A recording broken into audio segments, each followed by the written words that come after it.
कि हमारे यहाँ क्या है कि अच्छा पहने लड़की, अच्छा श्रृंगार करे, खूब अच्छे गहने पहने, अच्छे सुंदर कपड़े पहने तो उसको बहुत अच्छा मानते हैं कि आप बहुत सुंदर है।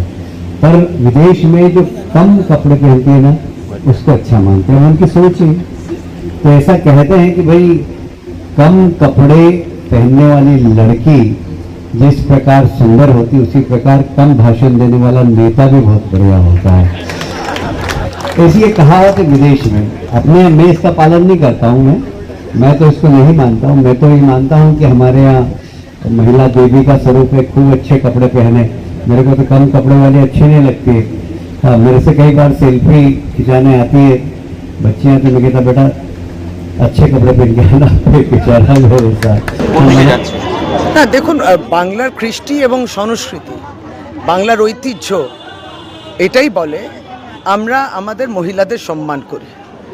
এবং কৈলাস বিজয়বর্গীয় নামেই কৈলাস, কিন্তু ওই যে কৈলাস পর্বত থেকে যে মা গঙ্গা বেরোচ্ছেন, তাহলে তার মাথার উপরে কি আছে, তার মানে তার ভাষার মধ্যে কোনো শুদ্ধির, কোনো যুক্তি, কোনো সম্মান নেই। এখন প্রতিনিয়ত আমরা দেখছি যে তারা নারী এবং আমাদেরকে অপমান করেন। বাংলার মেয়েরা, মহিলারা একেবারে এর বিরুদ্ধে লড়ছেন এবং লড়েছে, এবং সত্যি বলতে গেলে ভোট বাক্সে জবাবও দিয়েছে ভারতীয় জনতা পার্টি। এখন ভারতীয় জনতা পার্টির লিডারকে ধর্ষককে এমপি এমএলএদের মধ্যে মহিলাদের অপমান করা, এবং সেদিনকেও তো দেখলেন ব্যাঙ্গালোরে যে ঘটনা, বেঙ্গালুরুর এমএলএ যা করেছে, মানে আমাদের বলতেও কষ্ট হয়।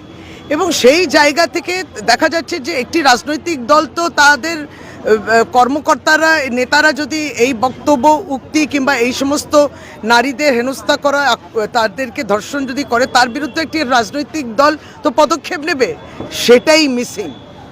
তার সেই তালে মুখে আপনি বলছেন বেটি পড়াও বেটি বাঁচাও, আপনি মুখে বলছেন নারী সুরক্ষার কথা, কিন্তু আপনার লিডাররা, ভারতীয় জনতা পার্টির লিডাররা প্রতিনিয়ত করছে। এবার যারা কংগ্রেস থেকে ছিলেন গতকালকে, তারা আজকে ভারতীয় জনতা পার্টিতে গেছেন ওয়াশিং মেশিন, এবং তারপরে তারা মমতা বন্দ্যোপাধ্যায়কে যেভাবে কুৎসা করলেন, এর শেষটা বাংলার মানুষ নিশ্চয়ই ভোট বাক্সের মধ্যে জবাব দেবেন। এদের হাতে ক্ষমতা কেউ দেয়?